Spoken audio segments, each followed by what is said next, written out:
Imagine waking up one morning and discovering that every struggle in your life, every physical ailment, every moment of confusion and pain, stems from a single horrifying truth, one that isn't even your fault. You realize that your trembling hands, your difficulty breathing, your clouded thoughts, all trace back to decisions made before you were even born. Your parents, driven by an obsession with keeping bloodlines pure, have condemned you to a life of suffering.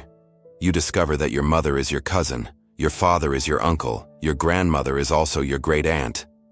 The family tree doesn't branch, it's a twisted vine, choking itself in its own coils. You are not the product of love, but of a calculated breeding program designed to preserve power and wealth, with no regard for the human cost. This isn't fiction. This was reality for countless women throughout history, trapped in a web of genetic destiny that they never chose. Before diving into these forgotten stories of survival and suffering, if you enjoy learning about the hidden truths of history, consider hitting that like button and subscribing for more content like this. And please, comment below to let me know where you're listening from. I find it incredible that we're exploring these ancient stories together from different parts of the world, connected across time and space by our shared curiosity about the past. To understand these women's stories, we must first understand the twisted logic that created their suffering. For centuries, European royalty believed that marrying within their own bloodlines would preserve their divine right to rule. They saw their blue blood as literally different from that of commoners, purer, more sacred, blessed by God himself. The practice was so common that by the 16th century, European royal families were essentially one massive interconnected web of cousins marrying cousins, uncles marrying nieces, and siblings producing children who would rule empires. What they didn't understand, what they couldn't understand, was that they were creating a genetic nightmare that would echo through generations. The Habsburg family of Austria and Spain perfected this art of self-destruction. Their family motto might as well have been, "Let others wage wars, you, happy Austria, marry." But their marriages weren't happy. They were calculated genetic disasters that produced some of history's most tragic figures. Our first story takes us to Vienna, 1634. In the shadowed corridors of the Hofburg Palace, a child is born who will never know a day without pain. Maria Anna of Austria enters the world with the Habsburg curse already written in her genes, the result of generations of cousins marrying cousins, of a family tree so tangled it resembles a noose. From her earliest memories, Maria Anna knows she is different. While other children run and play, she struggles to walk. Her spine curves unnaturally, forcing her into a hunched posture that makes breathing difficult. Her jaw protrudes so severely that she can barely eat solid food. Servants must cut her meat into tiny pieces, and even then, meals become exhausting ordeals of careful chewing and cautious swallowing. But Maria Anna's physical struggles pale beside the psychological torment of understanding why she suffers. She grows up surrounded by portraits of her ancestors, and in each painted face, she sees echoes of her own deformities.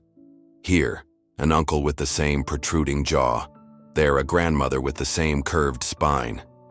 She realizes with the terrible clarity that only comes with suffering that she is not unique. She is the latest victim in a long line of genetic catastrophe. The palace physicians, with their bloodletting and their prayers, can offer no relief. They whisper among themselves about the Habsburg curse, but never in her presence. To her face, they speak of mysterious ailments and God's will, never admitting the truth that everyone knows but no one dares speak. That her suffering is the direct result of her parents' and grandparents' obsession with keeping their bloodline pure. Maria Anna spends her days in dim rooms, curtains drawn to hide her from the world and the world from her. She learns to read voraciously, her sharp mind one of the few parts of her body that functions properly. In books, she finds worlds where bloodlines don't matter, where people marry for love instead of lineage, where children aren't born carrying the sins of their ancestors in their very bones. But reality always intrudes. Court physicians examine her regularly, documenting her deformities with clinical detachment. They measure the curve of her spine, the protrusion of her jaw, the weakness in her limbs. She becomes not a person, but a case study, a living example of what happens when genetics go wrong. The loneliness is perhaps worse than the pain. Potential suitors, All of them, also her cousins, recoil when they see her. Marriage negotiations begin and end quickly once her condition becomes known. She remains unwed, not by choice but by circumstance. Even in a world where cousin marriage is normal, her deformities are too severe to overlook. Maria Anna dies young at 32, her body finally surrendering to the accumulated weight of genetic damage. Her death certificate lists various ailments, but the real cause is never written down. She died because generations of her ancestors chose power over humanity, purity over compassion. From Austria, our story moves to Spain, to perhaps the most tragic figure in this dark tapestry. Joanna of Castile, known to history as Juana la Loca, or Joanna the Mad. Born in 1479 to Isabella and Ferdinand, the Catholic monarchs who expelled Jews and Muslims from Spain and funded Columbus's voyages, Joanna seemed destined for greatness. Instead, she became a cautionary tale about the price of keeping bloodlines pure. Joanna's madness wasn't apparent in childhood. She was intelligent, educated, fluent in multiple languages. But the seeds of her destruction were already planted in her genes. Her parents were cousins, part of the same interconnected web of European royalty that had been marrying within itself for generations. The first signs appeared after her marriage to Philip the Handsome of Burgundy. The union was arranged to strengthen political alliances, but it became a psychological battleground. Philip was unfaithful, cold, manipulative. Joanna's response was intense, obsessive love that others interpreted as madness. But was it really madness? Or was it the natural response of a woman trapped in an impossible situation? Joanna had been raised to believe that marriage was her highest calling, that producing heirs was her sacred duty. When that marriage became a source of constant humiliation and pain, her mind fractured under the pressure. The real tragedy began when Philip died suddenly in 1506. Joanna's grief transformed into something darker, more obsessive. She refused to allow his burial, traveling across Spain with his coffin, opening it regularly to kiss his decomposing corpse. The image is horrifying, but it speaks to a deeper truth about her condition. She had been so isolated, so deprived of genuine human connection, that even death couldn't break her attachment to the one person who had shown her attention, however cruel. Her father, Ferdinand, and later her son, Charles V, used her supposed madness as justification to lock her away. For 46 years, Joanna lived in confinement in the royal convent of Santa Clara in Tordesillas. The conditions were deplorable. She was kept in dark, cold rooms, given minimal food, denied basic hygiene. Her attendants reported that she would go weeks without washing, that she would tear her clothes to shreds, that she would scream for hours at a time. But here's the crucial question. Was Joanna really mad, or was she driven to madness by her circumstances? Modern historians increasingly believe that her madness was largely political, a convenient excuse to remove a legitimate queen from power. Her behavior, while extreme, can be understood as the natural response of someone suffering from severe depression, anxiety, and post-traumatic stress, exacerbated by decades of isolation and abuse. The genetic component cannot be ignored. Joanna's family tree shows clear patterns of mental illness, depression, and anxiety, conditions that become more common and more severe with inbreeding.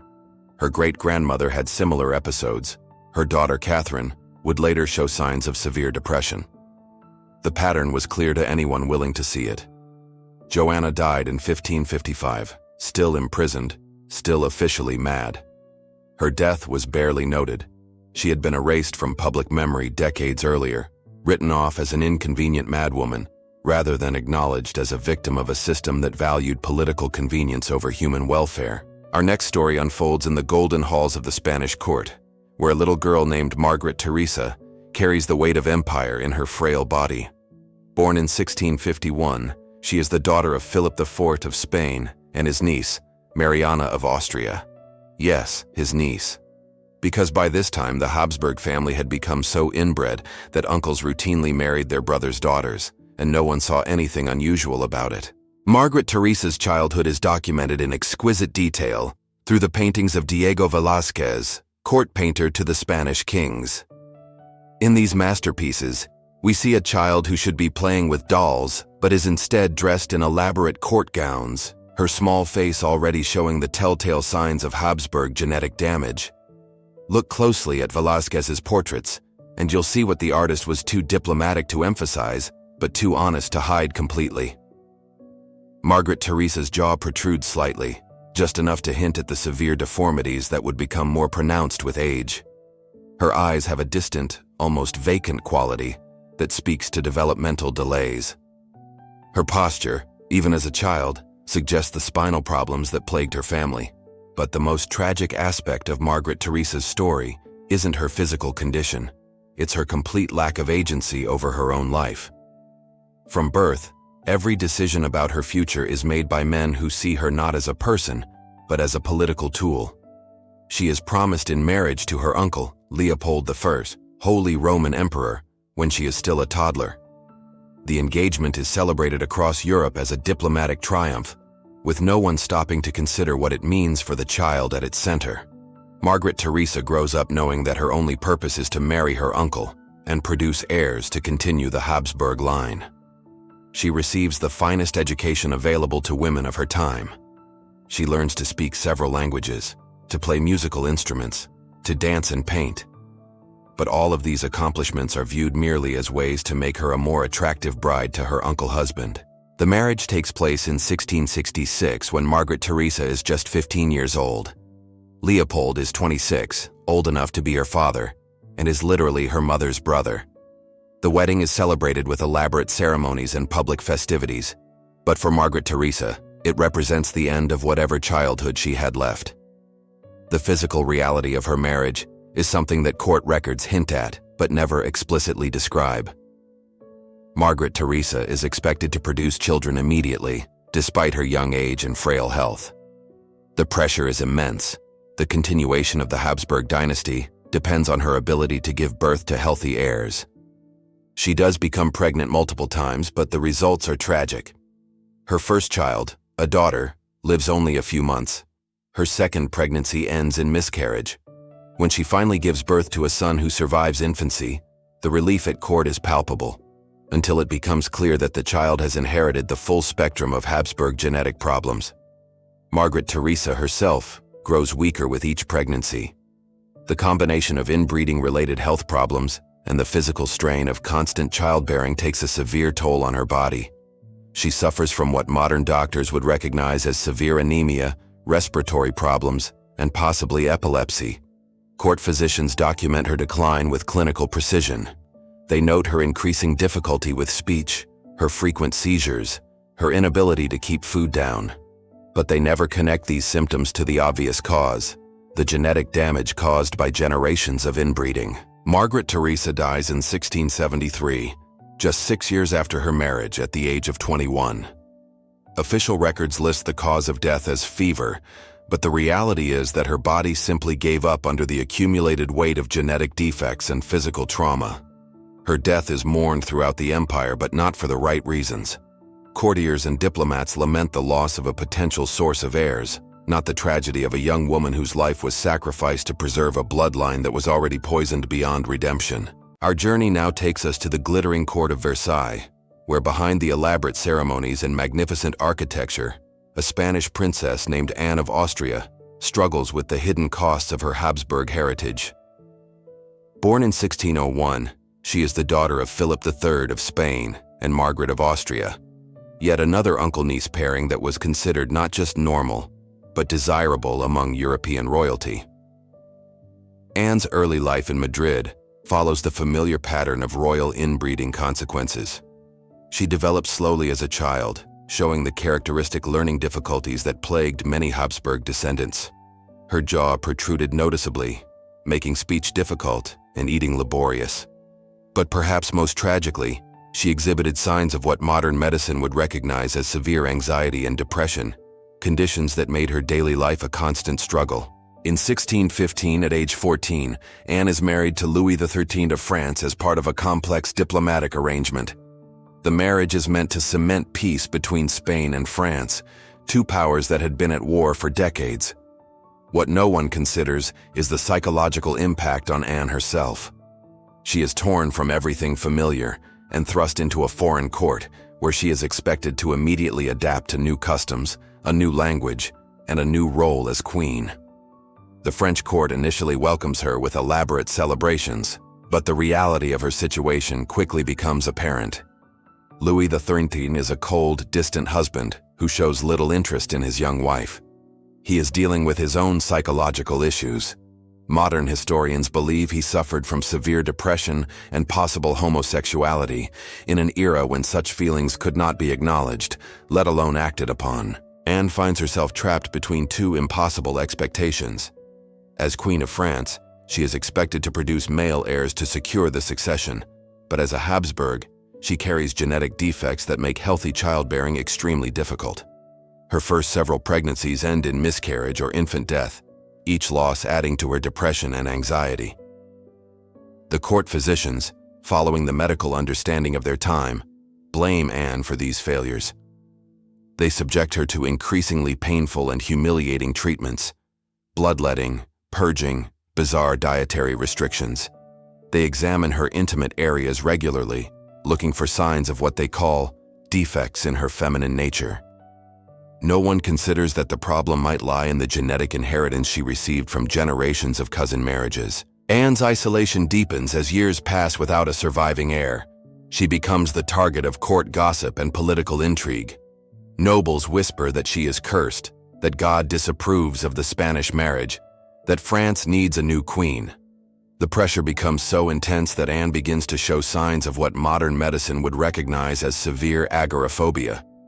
She becomes afraid to appear in public, spending days at a time hidden in her private apartments.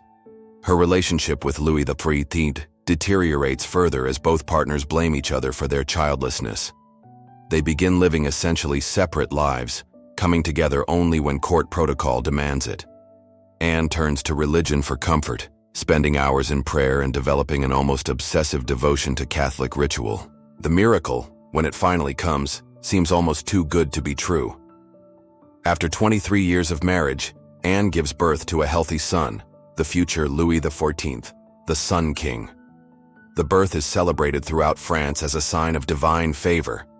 But for Anne, it represents both triumph and renewed terror. She knows that her primary value lies in her ability to produce heirs, and now she faces the pressure to repeat this success. A second son, Philippe, is born 2 years later, securing the succession and finally giving Anne some relief from the constant pressure. But the physical and emotional toll of her years of suffering cannot be undone. Anne remains a deeply anxious, depressed woman who finds little joy even in her eventual success as a mother.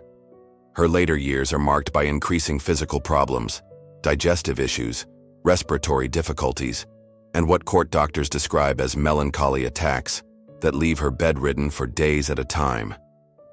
Modern analysis of her symptoms suggests she suffered from the anxiety disorders and depression that ran in Habsburg bloodlines, conditions exacerbated by the trauma of her early marriage experiences. Anne dies in 1666, having outlived her husband and seen her son established as one of Europe's most powerful monarchs. But her legacy is not the political success that history books celebrate. It's the human cost of a system that treated women as breeding stock and ignored the genetic consequences of dynastic marriages. While Marie Antoinette is remembered primarily for her role in the French Revolution, her story is also deeply connected to the Habsburg tradition of inbreeding and its consequences. Born in 1755, she was the daughter of Empress Maria Theresa of Austria and Francis III's Holy Roman Emperor, a marriage that, while not as closely related as some Habsburg unions, still carried the genetic legacy of centuries of cousin marriages. Marie Antoinette arrived in France in 1770 as a 14-year-old bride, carrying with her not just the hopes of the Austrian-French alliance, but also the hidden burden of Habsburg genetic inheritance. Her famous portraits by artists like Elisabeth Vigée-Lebrun show a beautiful woman, but they also reveal subtle signs of the family traits, the slightly protruding lower lip, the distinctive Habsburg jawline that had become more pronounced with each generation of inbreeding. But Marie Antoinette's real struggles weren't immediately visible. Like many Habsburg descendants, she suffered from what court physicians described as feminine difficulties, severe menstrual problems, frequent miscarriages, and what modern medicine would recognize as hormonal imbalances, likely caused by genetic factors. Her marriage to the future Louis XVI was troubled from the beginning, but not in the way that gossip assumed. Both young people were dealing with their own genetic inheritances. Louis XVI showed signs of developmental delays and social awkwardness that made intimacy difficult, while Marie Antoinette struggled with the anxiety and depression that had plagued Habsburg women for generations. The pressure to produce an heir was immense. For 7 years, the marriage remained unconsummated, leading to vicious rumors about both partners.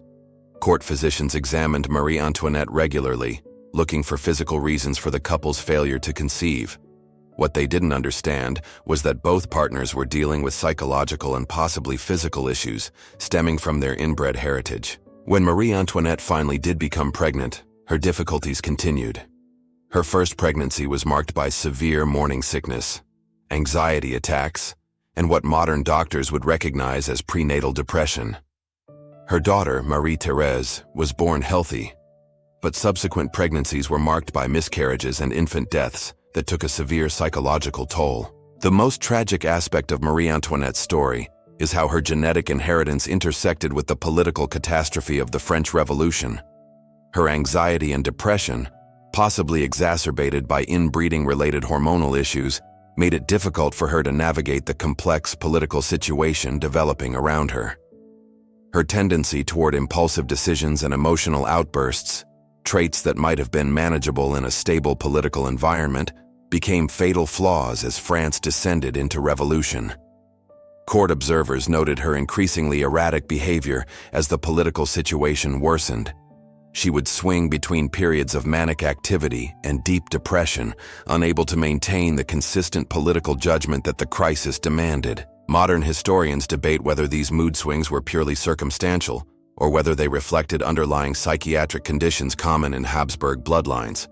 The famous phrase, "Let them eat cake," which she probably never actually said, reflects the way her enemies used what might have been symptoms of genetic mental health issues to paint her as callous and out of touch.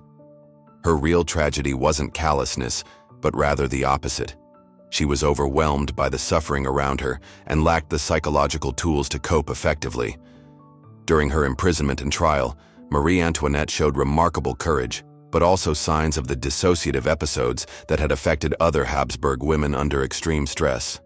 Guards noted her periods of apparent confusion, her difficulty focusing on questions during interrogation, and her tendency to retreat into herself when faced with overwhelming pressure. Her execution in 1793 ended not just a life but a genetic line that had shaped European history for centuries. In her final moments, she reportedly showed the dignity that had always been her best trait, but also the resignation of someone who had never fully understood why her life had been so difficult. To truly understand the scope of Habsburg genetic tragedy, we must examine not just individual women, but entire generations destroyed by the practice of inbreeding. The Spanish infantas of the late 17th and early 18th centuries represent perhaps the most concentrated example of genetic catastrophe in European royal history. These were the daughters and granddaughters of Charles II of Spain, himself so inbred that his genetic coefficient, a measure of how closely related his parents were, was higher than that of children born to brother-sister pairs. Charles II was impotent, epileptic, and possibly intellectually disabled, the end result of 16 generations of Habsburg inbreeding. But Charles II's sisters and female cousins, the infantas, suffered perhaps even more than he did, because they were expected to marry and produce children. Their stories read like medical case studies in the consequences of genetic isolation. Maria Margherita, born in 1651, exhibited severe developmental delays from early childhood. Court records describe a child who couldn't speak clearly until age 7, who had difficulty walking, and who showed signs of what modern medicine would recognize as autism spectrum disorders. Yet she was still considered marriageable because of her royal blood. Her sister, Maria Theresa, showed different but equally tragic symptoms. She suffered from what court physicians called falling sickness, almost certainly epilepsy, and had such severe respiratory problems that she could barely climb stairs. Her jaw was so malformed that she could eat only liquid foods, and her spine was curved to such a degree that she needed support to sit upright. These women grew up in the Alcazar of Madrid, a palace that had become more hospital than royal residence. Teams of physicians, surgeons, and priests attended to various royal children, all suffering from different manifestations of the same underlying genetic catastrophe. The palace records from this period read like a medical textbook on the consequences of inbreeding, epilepsy, developmental delays, physical deformities, immune system failures, and psychiatric disorders. Yet, even in their suffering, these women were expected to fulfill their primary royal function, producing heirs. Marriage negotiations continued despite their obvious unfitness for childbearing. European courts received detailed medical reports on their conditions, not out of concern for their welfare, but to assess their potential value as breeding stock. Maria Margherita was eventually married to her cousin, Leopold I, Holy Roman Emperor, the same man who had previously been married to Margaret Theresa. The marriage was a disaster from the beginning. Maria Margherita's developmental delays made it impossible for her to understand her marital duties, while her physical problems made consummation extremely difficult. The psychological torture of these arrangements cannot be overstated. These women grew up knowing that their only value lay in their ability to produce children, yet their genetic inheritance made healthy childbearing nearly impossible. They lived with the constant fear of pregnancy, knowing that each conception risked not only their own lives, but would likely produce children even more damaged than themselves. Court records from this period reveal the human cost in heartbreaking detail. Letters between royal women describe miscarriages, infant deaths, and the constant fear that accompanied each pregnancy. They write of children born so deformed that they couldn't survive outside the womb, of babies who lived only days or weeks before succumbing to genetic defects. The psychological impact was devastating. Many of these women developed what modern psychiatry would recognize as severe anxiety disorders, depression, and post-traumatic stress. They became reclusive, afraid to appear in public, ashamed of their appearance and their failures as wives and mothers. Perhaps most tragically, they often blamed themselves for their inability to produce healthy heirs. The genetic science that would explain their condition wouldn't be developed for centuries, so they interpreted their struggles as personal failures or divine punishment. This self-blame added another layer of suffering to lives already overwhelmed by physical and emotional pain. To fully understand these women's stories, we must examine the genetic science that explains their suffering. When closely related individuals reproduce, their children have a higher chance of inheriting 2 copies of harmful recessive genes. In a healthy, genetically diverse population, these harmful genes are usually masked by normal copies inherited from unrelated parents. But when cousins marry cousins, generation after generation, as the Habsburgs did for centuries, harmful genes accumulate and compound. Each generation becomes more likely to express genetic disorders that would normally remain hidden. This process, called inbreeding depression, affects not just physical traits but also mental health, immune function, and fertility. The Habsburg jaw, technically called mandibular prognathism, is one of the most visible examples of this genetic accumulation. This trait became more pronounced with each generation of inbreeding, eventually becoming so severe that some Habsburg descendants couldn't properly close their mouths or chew solid food. But the visible deformities were just the tip of the iceberg. Modern genetic analysis suggests that Habsburg descendants also suffered from increased rates of epilepsy, intellectual disabilities, anxiety disorders, depression, and immune system deficiencies. Many of the mysterious illnesses that plagued royal women were likely autoimmune disorders caused by genetic damage. The fertility problems that affected so many Habsburg women can also be explained by genetics. Inbreeding increases the likelihood of genetic incompatibilities that make conception difficult and pregnancy dangerous. The high rates of miscarriage and infant mortality in Habsburg bloodlines weren't due to medical ignorance alone. They were the inevitable result of genetic damage accumulating over generations. Perhaps most tragically, the psychological problems that affected women like Joanna of Castile and Maria Antoinette can be understood as genetic predispositions to mental illness being triggered by environmental stress. These women weren't inherently mad. They were genetically vulnerable to anxiety and depression, conditions that were then exacerbated by the impossible pressures of their royal positions. What makes these stories even more tragic is how the system perpetuated itself, despite obvious evidence of its harmful effects. Royal courts had extensive records documenting the health problems that plagued inbred bloodlines, yet they continued arranging cousin marriages for political advantage. Court physicians wrote detailed reports on the physical and mental health problems affecting royal children, yet these reports were treated as medical curiosities rather than warnings about genetic damage. The connection between inbreeding and health problems was obvious to anyone willing to see it, but political and economic considerations always took precedence over human welfare. The Catholic Church, which could have intervened by refusing to sanction such closely related marriages, instead provided dispensations that made even the most genetically dangerous unions legally and religiously acceptable. The Church's position was that royal bloodlines were divinely ordained, and that preserving their purity was more important than preventing human suffering. Even the affected women themselves sometimes perpetuated the system. Having been raised to believe that their royal blood made them superior to commoners, some actively sought marriages with their own relatives to preserve what they saw as their genetic inheritance. They didn't understand that they were participating in their own genetic destruction. The most heartbreaking aspect of this perpetuation is how each generation of women hoped that their children would be different, that somehow their offspring would escape the genetic curse that had plagued their families for centuries. They endured pregnancy after pregnancy, miscarriage after miscarriage, hoping against hope that the next child would be healthy. The Habsburg genetic experiment finally came to an end with Charles II of Spain, whose death in 1700 without heirs sparked the War of Spanish Succession. Charles II was so genetically damaged that he was impotent and possibly intellectually disabled, the final tragic endpoint of centuries of inbreeding. His death marked not just the end of the Spanish Habsburg line, but the beginning of a slow recognition that royal inbreeding was unsustainable. While cousin marriages continued among European royalty, they became less common and less closely related as courts began to understand the genetic risks involved. The women whose stories we've explored were victims of a system that valued political convenience over human welfare, genetic purity over genetic health. They suffered and died not because of personal failings or divine displeasure, but because their ancestors made choices that prioritized short-term political advantage over long-term genetic consequences.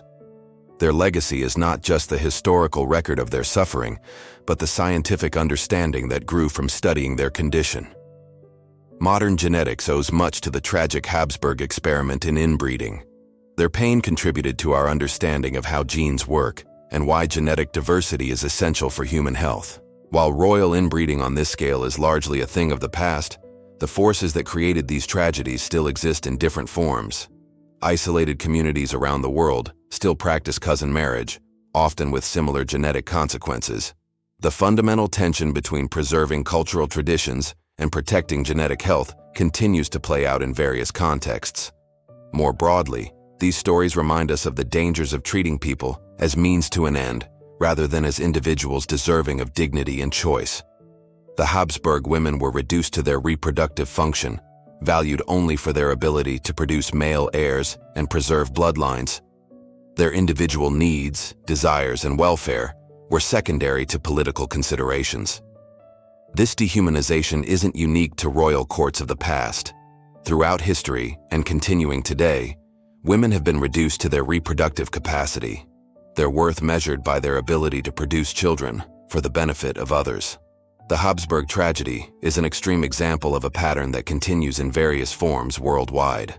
As we reach the end of these tragic stories, we must confront an uncomfortable truth. The suffering of these women served a purpose, though not the one their tormentors intended. Their pain, documented in court records and medical texts, provided crucial evidence for the development of modern genetics. The Habsburg genetic experiment, horrific as it was for those who lived through it, gave science invaluable data about the consequences of inbreeding. Modern understanding of recessive genes, genetic diversity, and hereditary disease patterns developed partly from studying the tragic outcomes of royal cousin marriages. This doesn't justify their suffering or diminish the horror of their experiences. But it does mean that their pain wasn't entirely meaningless. The knowledge gained from studying their condition has helped prevent similar tragedies and has contributed to our understanding of human genetics. The women we've discussed, Maria Anna of Austria, Joanna of Castile, Margaret Theresa of Spain, Anne of Austria, Marie Antoinette, and the forgotten Spanish infantas, were real people who lived real lives filled with real suffering. They weren't just historical footnotes or genetic case studies. They were daughters, wives, mothers, and human beings who deserved better than the fate that genetics and politics conspired to give them.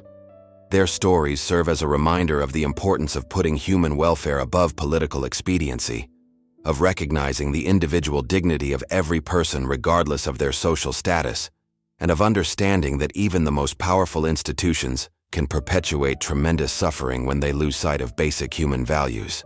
Return with me now to that moment of terrible realization we imagined at the beginning. Waking up to discover that your entire life has been shaped by decisions made before your birth, by ancestors who valued bloodline purity over human welfare. For the women whose stories we've explored, this wasn't imagination, but daily reality.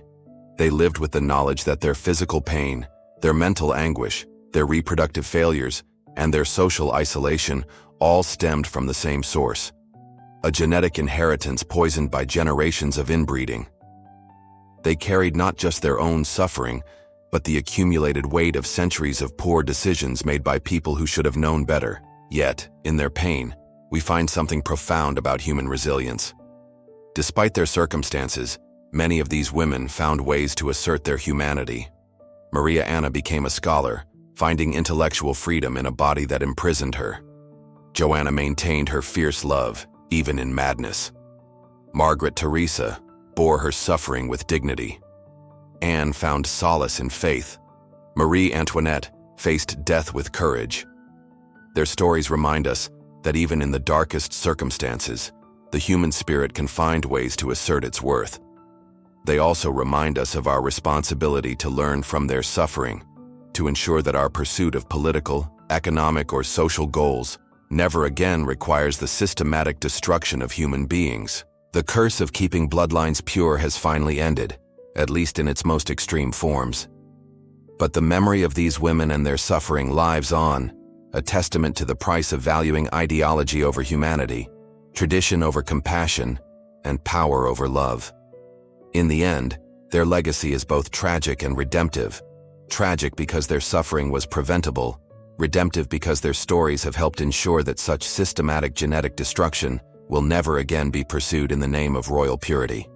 They paid the ultimate price so that we could learn a lesson their ancestors refused to see: that human worth cannot be measured by bloodline, and that true nobility lies not in genetic purity but in the courage to acknowledge our common humanity. Their voices, silenced by death and time, still echo through history with a simple, profound message. Remember us, not for our royal titles or our political significance, but as human beings who deserved better than the fate that genetics and politics conspired to give us. Remember us and learn from our suffering, so that others might be spared the curse of keeping bloodlines pure.